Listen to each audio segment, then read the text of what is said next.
உங்களை அழைத்த தேவன் ஒரு சாதாரண வாழ்க்கை வாழும்படியாக உங்களை அழைக்கவில்லை. அருமையானவர்களே, இயேசு கிறிஸ்துவை போல எப்படி வாழணும்? நீங்கள் சந்திக்கிற அத்தனை பிரச்சனைக்கும் தீர்வாக தேவன் உங்களை அழைத்திருக்கிறார். எப்படிங்க நீங்க சாதாரண வாழ்க்கை வாழ முடியும்?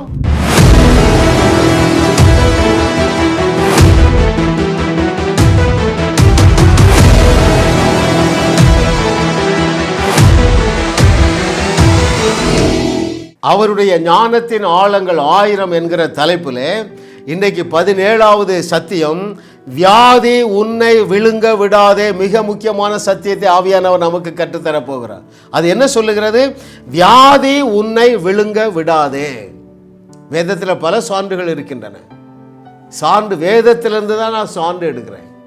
அருமையானவர்களே, பாருங்க, வியாதி உங்களை விழுங்க விடாமல் பாதுகாக்க வேண்டியது தேவனுடைய பொறுப்பு இல்லை. எத்தனை பேர் புரியுது? அருமையானவர்களே, 1 பேதுரு 2:24 சொல்லிட்டாரு, அவருடைய தழும்புகளால் குணமானீர்கள். டண்டீல். அவர் சிலுவையில் எல்லாவற்றையும் செய்து முடிச்சிட்டாருப்பா. நீதான் உன் பிரச்சனையை தீர்த்து கொள்ள வேண்டும். தலைப்பு என்ன? வியாதி. இன்னைக்கு அநேகரை விழுங்கிட்டு முடிவு பண்ணிட்டீங்க. எங்கள் தாத்தாவுக்கு சக்கரை வியாதி, எங்கள் அம்மாவுக்கு சக்கரை வியாதி, எனக்கு சக்கரை வியாதி. உங்களை விழுங்கிட்டு, டயபெட்டிஸை விழுங்கிட்டு இடம் கொடுக்க வேண்டிய அவசியம் இல்லை. அருமையானவர்களே, கேன்சரு 4th ஸ்டேஜ் தாண்டிட்டு இடம் கொடுக்க வேண்டிய அவசியம் இல்லை. ஆமென். பிறவி கண்ணு தெரியாதவங்க, இன்றைய நல்ல விசுவாசிகளை பார்த்தா பிரச்சனையோடு தான் வாழ பழகிட்டீங்க. எல்லாம் உங்களை விழுங்கிட்டு, வியாதி, தரித்திரம், குழப்பம், பயம். இன்றைக்கு அதற்கெல்லாம் முற்றுப்புள்ளி வைக்க போகிறோம். இன்று காணுகிற எந்த வியாதியை நீங்கள் இனி காண மாட்டீர்கள் என்று கர்த்தர் சொல்லுகிறார். அருமையானவர்களே, உங்களுக்கு ஒரு பயிற்சி, ஒரு 15 நிமிட பயிற்சி. கவனிங்க. பாருங்க ஐயா, அந்த பர்த்திமேயோ பிறவி கண்ணு தெரியாதவங்க, பிறவி குருடன் என்று சொல்ல நான் யோசிக்கிறேன். அல்லது சிலர் மலடுலாம் சொல்லுவாங்க. நீங்கள் அதெல்லாம் சொல்லாதீங்க. குழந்தை இல்லாமை அதை சொல்லுங்க. கண்ணு தெரியாதவர்கள் என்று சொல்லுங்க. ரைட்? விதவை என்று சொல்லாதீர்கள். கணவன் இல்லாதவள் என்று சொல்லுங்க. இப்படி காயப்பட்டு இருக்கிற அவர்களுக்கு அது சற்று ஆறுதலாக இருக்கு. ஓகே, பாருங்க, இந்த பர்தேமேயு கண்ணு தெரியாதவன் அந்த சூழ்நிலை தன்னை விழுங்க விடாமல் பாதுகாத்து கொண்டான். புரிந்து கொள்வது எளிது. அருமையானவர்களே, இதாப்பா என் தலையெழுத்து, இனிமே அந்த கடனோடு தான் வாழணும் இல்லை. அருமையானவர்களே, இன்று காணுகிற அந்த கடன் பிரச்சனையாகிய சவால்களுக்கு இன்றைக்கு முற்றுப்புள்ளி வைக்க உன்னால தான் முடியும். தேவன் ஒன்றும் செய்ய மாட்டார். பிசாசும் அதை தடை செய்ய முடியாது. சூழ்நிலையை ஒன்று அந்த பிரச்சனையில் வைத்திருக்க முடியாது. ஆமே, பர்திமேயிலிருந்து கற்றுக்கோமா. அந்த கண்ணு தெரியாத சூழ்நிலை அவனை விழுங்க விடாமல் பார்த்து கொண்டான். எல்லாரும் அடக்க பார்க்குறாங்க. எல்லாரும் அடக்க பார்க்குறாங்க. யாரு? சீஷர்கள். டேய் அமைதியாரு, எங்கள் தலைவரை தொல்லை பண்ணாதங்கிறான். அவன் அடங்க மறுத்துட்டான். எப்பா no, this is the day. இன்றையோட என்னுடைய அந்த குருட்டு ஆவி என்னை விட்டு ஓடுது. Hallelujah. Oh thank you Lord for your goodness. யாரால் அதை முடியும் தெரியுமா? யார் வியாதியிலிருந்து வெளியே வர முடியும் தெரியுமா? யார் வியாதியாகிய பிசாசுக்கு எதிர்த்து நின்று அவனை ஓட ஓட விரட்டி நல்ல ஆரோக்கியத்தோடும் கழுகுக்கு சமானமாக வாழ வயதோடு வாழ முடியும் தெரியுமா? சத்தியத்தை சரியாக அறிந்தவர். ஆமாம். இன்றைக்கி என்ன பிரச்சனையில் இருக்கிறீங்க? குடும்பத்தில் குழப்பம், ரைட்? தூக்கம் இல்லை, வியாதி, கடன் பிரச்சனையாகிய சவால். இப்படி உங்களுக்கு ஒரு 100 பிரச்சனை இல்லை, 1000 பிரச்சனை இருக்குது. நான் ஏற்கனவே சொல்லியிருக்கேன் பாருங்களேன். எல்லாத்தையும் ஒரு ஷிப்பில் ஏற்றுங்க. எல்லா பிரச்சனையும் ஒரு கப்பலில் ஏற்றுங்க.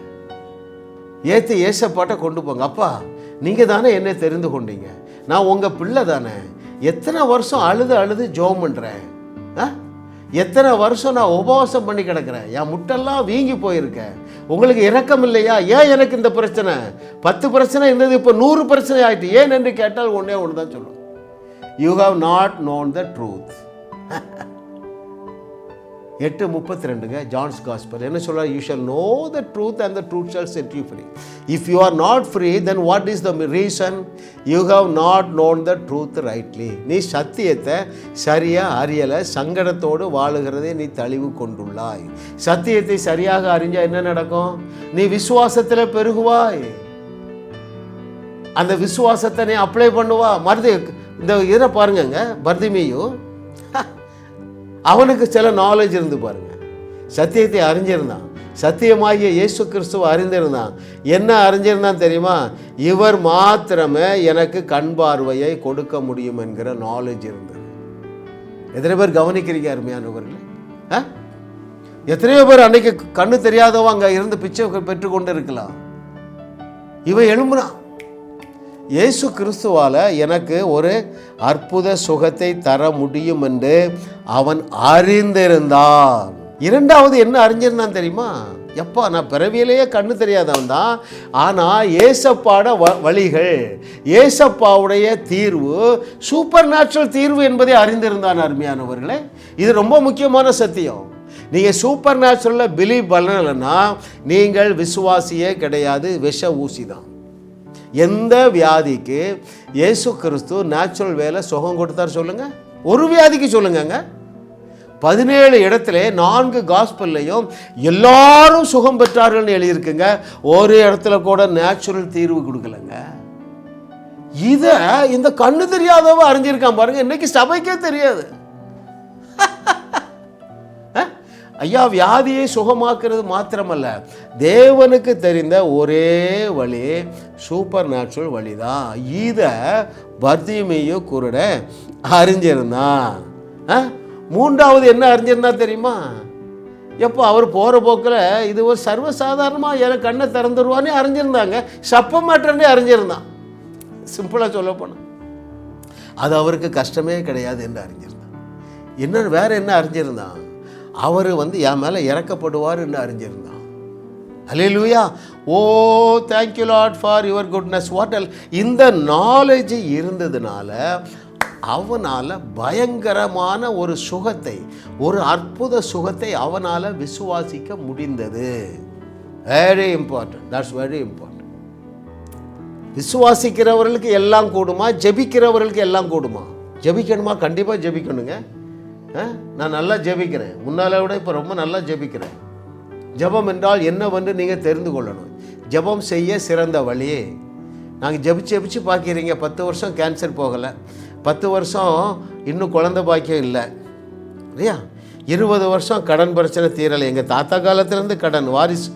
ஐயா, ஜெபம் செய்ய சிறந்த வழியை கற்றுக்கொள்ளுங்கள் அருமையானவர்களே. ஆமே. எது அவனுக்கு சுகத்தை கொண்டு வந்தது என்று இயேசு கிறிஸ்துவுடைய வாயாலே சொல்லுகிறதே நான் உங்களுக்கு வாசிக்க போகிறேன். அவர் என்ன சொல்றார் தெரியுமா? இப்போ நான் உனக்கு சுகம் கொடுக்கல, உன் விசுவாசம் தான் உனக்கு சுகம் கொடுத்ததுங்கிறாருங்க. எத்தனை பேர் கவனிக்கிறீங்க? வாசிக்கிறேன் உங்களுக்கு. அங்கே இந்த book of Mark chapter 10 verse 52. Mark 10வது அதிகாரம் 52வது வசனத்தை நான் உங்களுக்கு வாசிக்கிறேன். இயேசு அவனை நோக்கி, நீ போகலாம், உன் விசுவாசம் உன்னை ரட்சித்தது என்றார். உடனே அவன் பார்வையடைந்து வழியிலே இயேசுவுக்கு பின் சென்றான். அந்த குருட்டுத்தன்மை அவனை விழுங்கலை, ஸ்வாலோ பண்ணலை. ஏன் தெரியுமா? அவ்வளவு ஃபெய்த்தில் இருந்திருக்கான். எனவே ஏசப்பா ஆச்சரியப்படுறார். எப்பப்பா உன் கண்ணு திறந்துட்டுப்பா, நான் உன்னை கண்ணை திறக்கலை, உன் விசுவாசமே உன் கண்ணை திறந்தது. எத்தனை பேர் புரியுதுங்க? ஆகனால்தான் இன்னைக்கு பிசாசானுடைய கையில் அநேக 90% ஊழியர்கள் இருந்து உங்களுக்கு சதா குற்ற உணர்வே பேசிக்கொண்டே இருக்கிறாங்க. நடக்கிறது என்ன? விசுவாசம் என்ன ஆயிடுச்சு? கடலில் மூழ்கிட்டு. ஒரு வார்த்தை கேட்கலங்க. பீட்டர் இவன் ஒழுங்காக ஜெபம் பண்ணுறானா? கேட்கலங்க. பீட்டர் இவன் யூதனா? கேட்கலங்க. ஆண்டவர் இவன் நல்ல ஒரு கேள்வி கேட்கலங்க. ஓ விசுவாசம் உன்னை ரட்சித்தது மகனே. ஹல்லேலூயா. ஐயா, எல்லா காவலோடும் நீங்கள் இருதயத்தை காத்து கொள்ளுவீர்கள் என்றால் இந்த வர்திமேட்டு நீங்கள் இந்த பாடத்தை கற்றுக்கொள்ளுவீங்க. நீங்கள் உங்கள் மனசாட்சி சீர்கெட்டு போயிருக்கு. நான் நல்லவன் இல்லையே, என் ஜபம் இல்லையா, அது இல்லையா, இது இல்லையா, இப்படிப்பட்ட பிரசங்கத்தை கேட்டு கேட்டு கேட்டு நீங்கள் கேடுகட்ட வாழ்க்கை வாழ்ந்து கொண்டிருக்கிறீர்கள். அதிலிருந்து வெளியே வருகிற நாள் இந்த நாள் என்று கர்த்தர் சொல்லுகிறார் அருமையானவர்களே. ஆனால் தான் மனசாட்சி புஸ்தகத்தை நான் உங்களுக்கு அறிமுகப்படுத்துகிறேன். எல்லா காவலோடும் மனசாட்சியை காத்துக்கொள்ளணுங்க. ஹல்லேலூயா. அந்த பர்தியுமேயு குருட மட்டும் சர்ச்சுக்கு போயிருந்தானே வைங்களேன், விசுவாசத்தை உறிஞ்சி எடுத்திருப்பாங்களா இல்லையா? என்ன எப்படிப்பா அவர் சுகமாக்குவார்? நான் அவருடைய பிள்ளை இல்லை, நான் யூதன் இல்லை, எக்க உடம்பெல்லாம் அழுக்கு, நான் பாவம் செய்கிறேன், ஜெபம் பண்ணலை, இப்படி தானே நீங்கள் நினைத்து நடுத்தர்களில் நிற்கிறீர்கள் அருமையானவர்களே.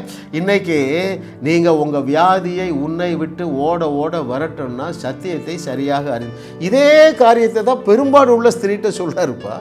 பெரும்பாடு உள்ள ஸ்திரீட்ட வாசிக்கிட்டாதவங்களுக்கு என்ன சொல்கிறாரு அங்கே மார்க் 5வது அதிகாரம் 34வது வசனத்தில் இது ஏம்மா, நான் உன் பெரும்பாடு உள்ள அந்த வியாதியை நான் சுகப்படுத்துகிறேன், உன் விசுவாசம் தான் சுகமாக்கிட்டுங்கிறாரு. அங்கே the book of Mark chapter 5 verse 34 அவர் அவளை பார்த்து, மகளே, உன் விசுவாசம் உன்னை ரட்சித்தது, நீ சமாதானத்தோட போய் உன் வேதனை நீங்கி சுகம். எத்தனை பேர் கவனிக்கிறீங்க அருமையானவர்களே? உங்கள் வியாதியை உங்களை விட்டு விலக்குவதற்கு உங்களிடத்தில் போதுமான எல்லா சோர்ஸும் இருக்குங்க. எல்லாம் உங்கள்கிட்ட தான் வரணும். அது அவளுக்கு நாலேஜ் இருந்து பாருங்க, எப்படிங்க அவ்வளோ விசுவாசித்தா? கேவலமான ஒரு வியாதியில் இருக்கிறா இல்லையா? அவள் தன்னுடைய வியாதி அவளுடைய வாழ்க்கையை விழுங்க விடாமல் பார்த்து கொண்டாள். முதலாவது அவளுக்கு நாலேஜ் என்ன இருந்தது தெரியுமா? இயேசு கிறிஸ்து இடத்துல சூப்பர் நேச்சுரல் பவர் இருக்கு என்பதை அறிந்து கொண்டாள். எதில்? அவளுடைய ட்ரெஸ்ஸில், வஸ்திரத்தின் ஓரத்தையாவது தொட்டால் போதும். எவ்வளோ வெளிச்சம் பாருங்கங்க. எத்தனை பேருக்கு புரியுது அருமையானவர்களே? ஆமென், ஹல்லேலூயா. ஐயா, உங்களிடத்தில் இருக்கிற எல்லாவற்றிலும் என்ன இருக்கு? அற்புதம் செய்யக்கூடிய ஆற்றல் இருக்கிறது என்று பல செய்தி கூட்டமாக சமீபத்தில் ஹைதராபாத்தில் பாஸ்டர் கிறிஸ் அவருடைய மீட்டிங் போயிருந்தேன். என் பின்னால் ஒருத்தர் வந்துட்டே இருக்கார்.